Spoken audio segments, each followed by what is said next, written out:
মা এই দেখো বাপি বাজার থেকে পুকুরে সেই জ্যান্ত চিংড়িগুলো এনেছে, চাল ডাল মিশিয়ে একটু বড়া করো না গো। হ্যাঁ রে, চাল ডাল মিশিয়ে বড়া করলে বেশ ভালো লাগে। মা না ছোটবেলায় বানাতো জানিস তো। তখন তো চালের গুঁড়ো পাবো কোথায়, তখন তো শিলে বেটেই না বড়াগুলো করতো।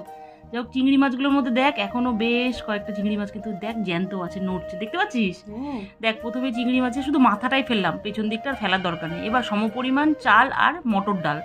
চালটা নিয়েছি আমি কিন্তু আতপ চাল, ভিজিয়ে নিলাম। এবার চালটা আধ ঘন্টা ভিজিয়ে গেলে না শিলনোড়া বেশ ভালো করে বেটে নিলাম। চালটা বেশ ভালোভাবে বাটা হয়ে গেলে না বেশ কয়েকটা রসুনকেও ওই চালের সাথে না মিহি করে বেটে নিলাম। তারপরে বেশ কয়েকটা কাঁচা লঙ্কাকে নুন দিয়ে বেশ ভালো করে বেটে নুন নিলাম। দিলে কেন? নুনটা দিলে কি এক বাটাতে বেশ মিহি হয়ে যায়। এবার ছাড়ানো চিংড়িগুলোকে বেশ আধ ভাঙা করে ওই চালের সঙ্গে বেটে নিলাম। এতে কি বলতো, বড়াটা না মচমচে হয় জানিস তো।